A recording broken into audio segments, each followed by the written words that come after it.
إن الحمد لله نحمده ونستعينه ونستغفره ونؤمن به ونتوكل عليه ونعوذ بالله من شرور أنفسنا ومن سيئات أعمالنا من يهده الله فلا مضل له ومن يضلله فلا هادي له وأشهد أن لا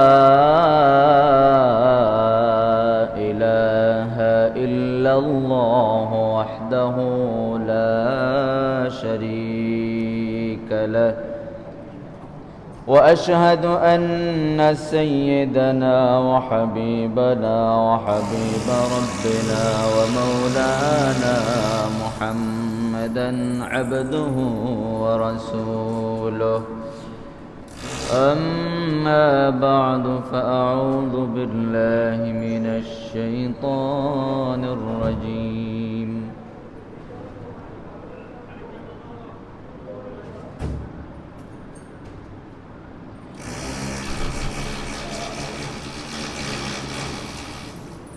বুঝে না আওয়াজ বয়ান শুরু হয়েছে এরপরে কোন বিবেকে এটা করে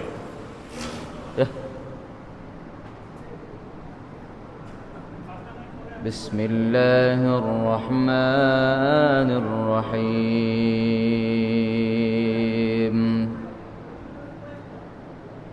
فاعلم أنه لا إله إلا الله وقال رسول الله صلى الله عليه وسلم من صلى علي واحدة صلى الله عليه عشرا اللهم صل على محمد وعلى آل محمد كما صليت على إبراهيم وعلى آل إبراهيم إنك حميد مجيد اللهم بارك على محمد وعلى آل محمد كما باركت على إبراهيم وعلى آل إبراهيم إنك حميد مجيد اللهم صل على محمد وعلى آل محمد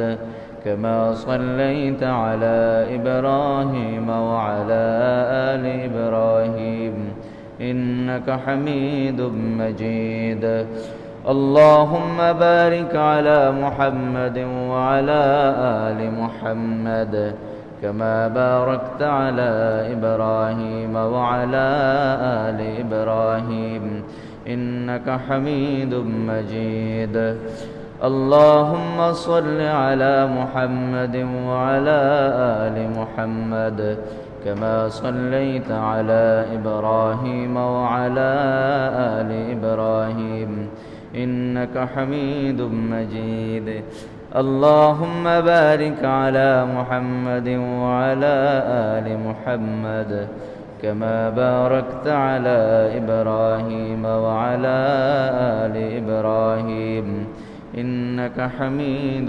مجيد سبحانك لا علم لنا إلا ما علمتنا إنك أنت العليم الحكيم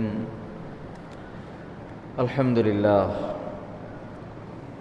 সম্মানিত মুসল্লিয়ান আল্লাহ রাব্বুল আলামিনের উপর দয়া আল্লাহ সুবহানাহু ওয়া তাআলা আমাদেরকে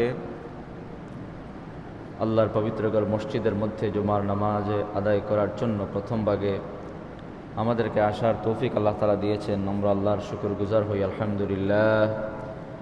সম্মানিত মুসল্লিয়ান, আমরা বিগত জুমাগুলোতে তাকওয়ার বেশ কিছু দাবি আলোচনা করেছিলাম। আমরা শুরু করেছিলাম গত জুমায় যে তাকওয়ার দাবিসমূহ নিয়ে আজকে ইনশাআল্লাহ বিইذনিল্লাহ তাকওয়ার অন্যান্য দাবিগুলো আমরা আলোচনা করার চেষ্টা করব ইনশাআল্লাহ। আল্লাহ তাআলা আমাদেরকে ইখলাসের সাথে কথা বলার ভিতরে মাইক আছে না, বুঝলেন না, এবং উপকারী কথাগুলোর উপর যেন আমরা সকলেই আমল করতে পারি। আল্লাহ তাআলা আমাদেরকে তৌফিক দান করুন, আমিন। সম্মানিত মুসল্লিয়ান,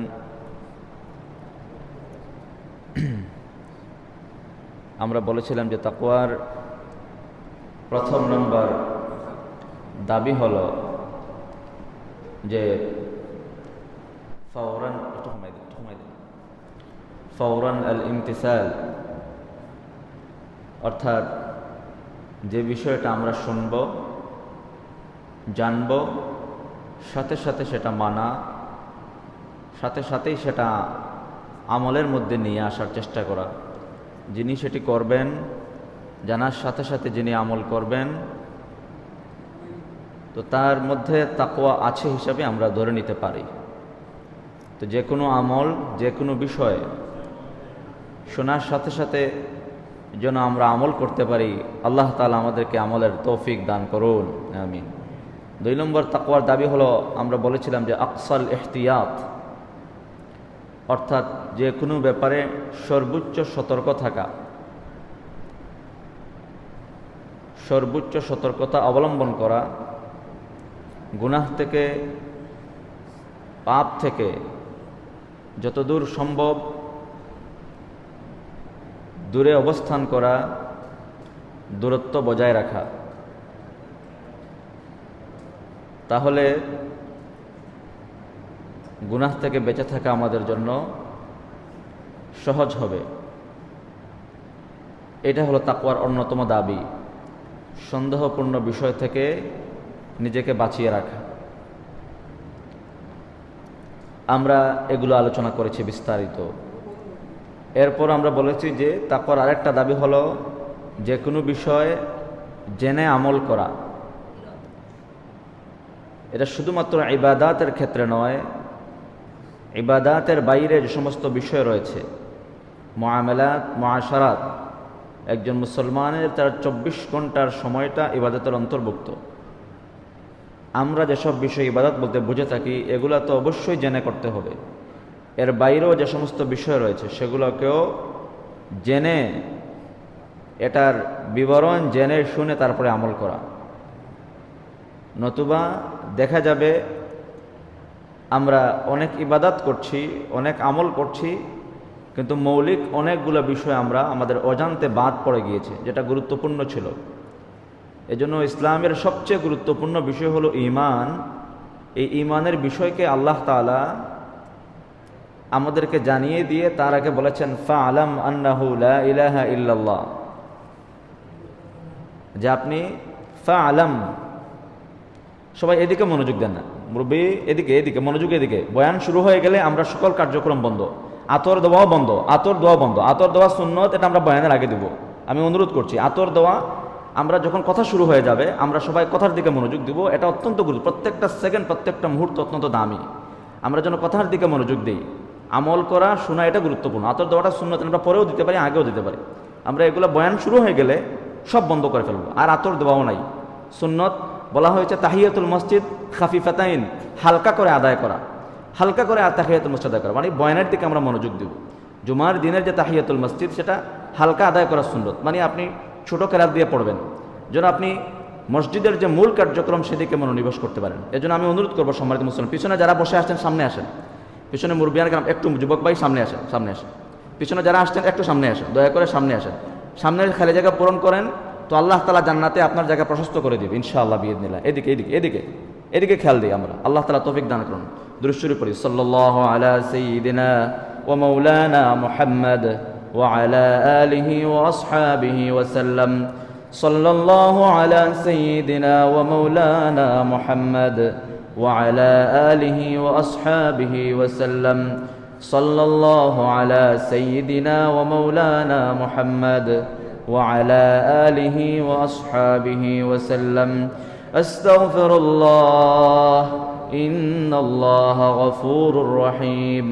আস্তাগফিরুল্লাহ ইন্নাল্লাহা গফুরুর রহিম আস্তাগফিরুল্লাহ ইন্নাল্লাহা গফুরুর রহিম আস্তাগফিরুল্লাহ ওয়া আতুবু ইলাইহি আস্তাগফিরুল্লাহ ওয়া আতুবু ইলাইহি আস্তাগফিরুল্লাহ ওয়া আতুবু ইলাইহি আস্তাগফিরুল্লাহ ওয়া আতুবু ইলাইহি আস্তাগফিরুল্লাহ ওয়া আতুবু ইলাইহি আস্তাগফিরুল্লাহ ওয়া আতুবু ইলাইহি আস্তাগফিরুল্লাহ ওয়া আতুবু ইলাইহি আস্তাগফিরুল্লাহ ওয়া আতুবু ইলাইহি আস্তাগফিরুল্লাহ ওয়া আতুবু ইলাইহি।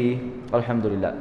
তা আমরা বলছিলাম যে কোনো বিষয় জেনে আমল করা, যদি না জানেন কেউ তাহলে দেখা গেল অনেক ইবাদত করছেন কিন্তু জরুরি অনেকগুলো বিষয় বাদ পড়ে গেছে। যেন আল্লাহ তাআলা কালিমা, ইসলামের যে মূল কালিমা, তাওহীদের কালিমা লা ইলাহা ইল্লাল্লাহ, এটার বলার আগে আল্লাহ তাআলা বলেন ফাআলাম, অর্থাৎ আপনি জেনে নেন। এজন্য জেনে আমল করাটা অত্যন্ত জরুরি, গুরুত্বপূর্ণ।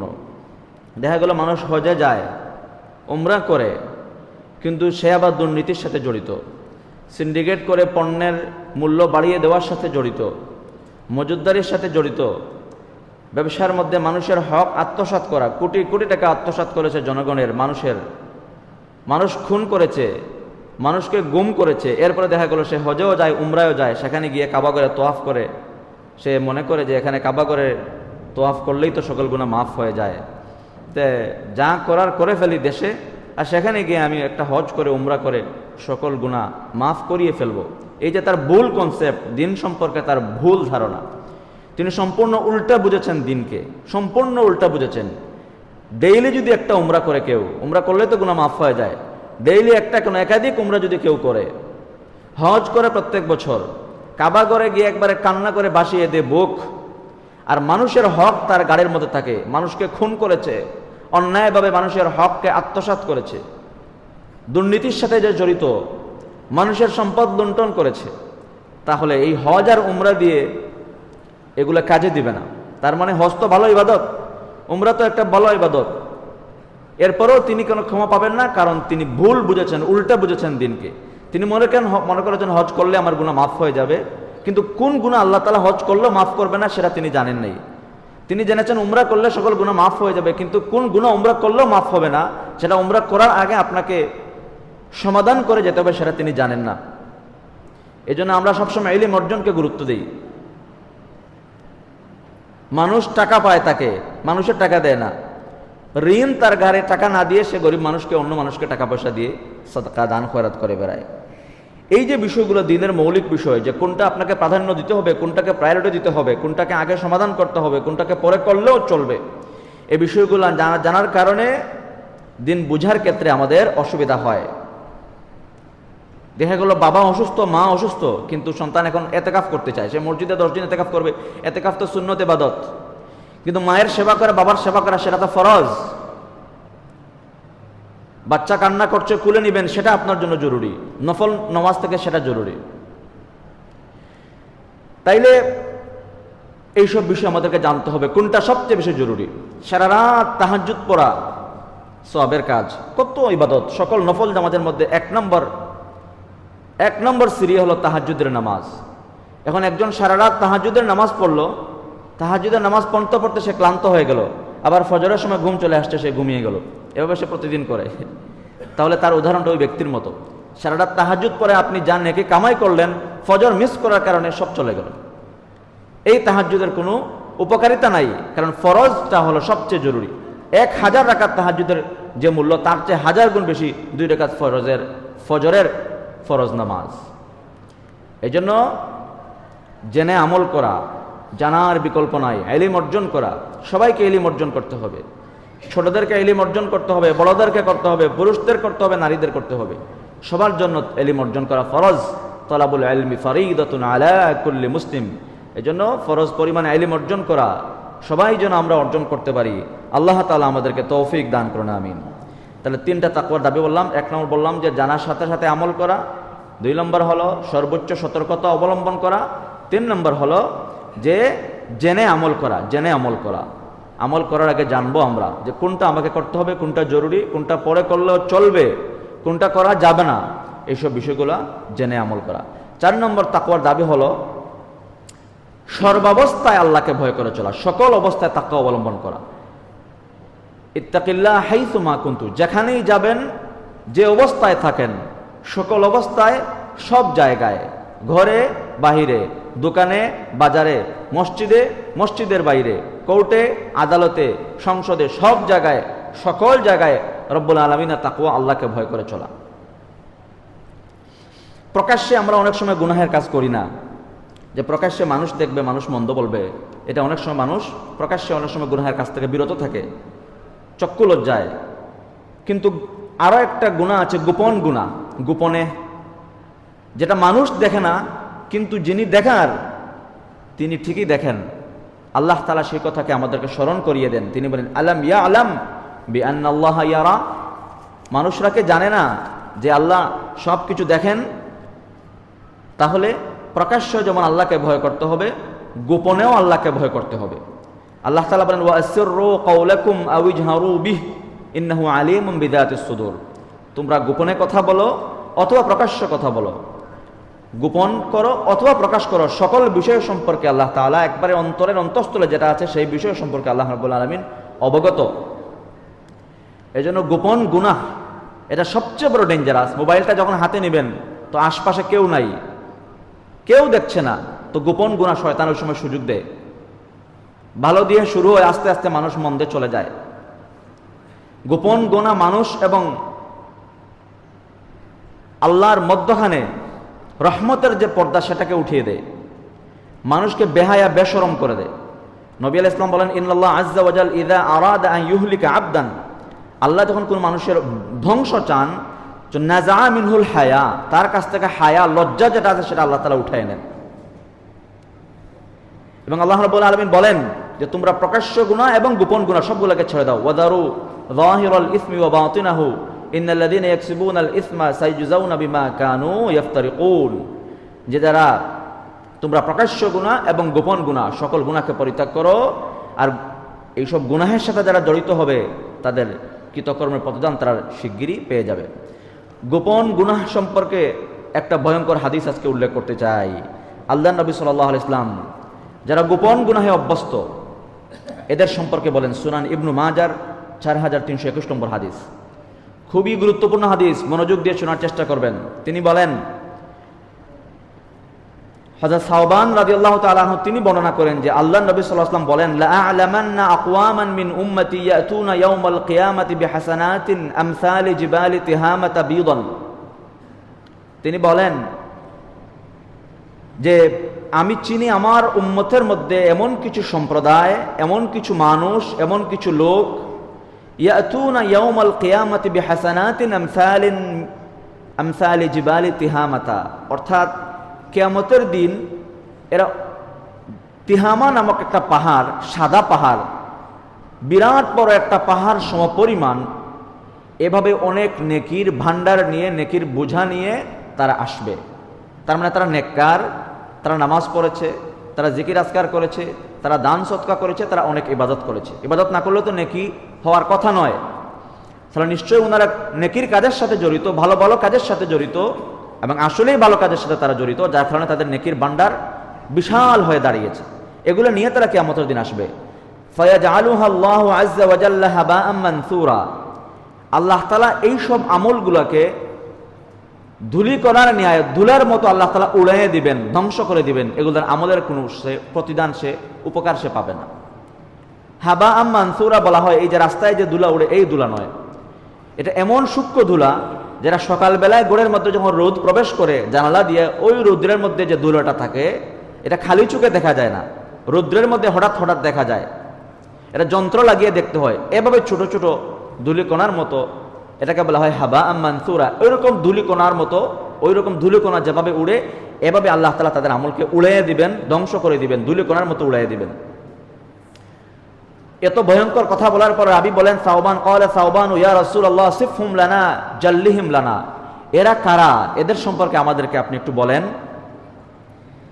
আল্লাহ নাকুনা মিনহুম ওয়া নাহনু লা না'লামু, যেন আমরা তাদের অন্তর্ভুক্ত না হই, আমাদের অজানা সত্ত্বেও তাদের অন্তর্ভুক্ত যদি আমরা হয়ে যাই, আপনি তাদের সম্পর্কে একটু ডিটেলস করেন আমাদেরকে, তারা কারা, যেন আমরা বাঁচতে পারি ওই সব গুনাহ থেকে। যে যারা নেকির পাহাড় নিয়ে উঠবে কিন্তু আল্লাহ তাআলা দুলার মতো তাদের সকল নেকি উড়িয়ে দিবেন, এই সমস্ত মানুষ কারা? নবী আলাইহিস সালাম তাদের বিস্তারিত বর্ণনা তিনি বলেন, ক্বালা আমা ইন্নাহুম ইখওয়ানুকুম, এরা তোমাদেরই ভাই, অর্থাৎ তোমাদের সাথে চলাফেরা এদের, এরা ভিন্ন গ্রহের কোনো মানুষ নয়। ওমিন জিলদাতিকুম, এরা তোমাদের অন্তর্ভুক্ত, অর্থাৎ তোমাদের সম্প্রদায়ের। ওয়ায়াখুযুনা মিনাল লাইলি কামা তাখুযুন, মুমিনরা যেভাবে সত্যিকার ইমানদাররা, সত্যিকার আল্লাহর ওলি খাঁটি বান্দারা যেমন তাহাজ্জুদের নামাজ পড়ে, তারাও তাহাজ্জুদের নামাজ পড়ে। মানে কত বড় তারা আমলদার মানুষ, তাহাজ্জুদ গুজারি মানুষ, তাহাজ্জুদের নামাজও তারা নিয়মিত পড়ে। অর্থাৎ ভালো মানুষ, বাহ্যিক আমল যতগুলো আছে সবগুলো তারা করার চেষ্টা করে। কিন্তু ওয়ালাকিন্নাহুম আকওয়ামুন ইযা দাখালু বিমাহারিমিল্লাহ ইযা খালাউ বিমাহারিমিল্লাহি ইনতাহাকুহা,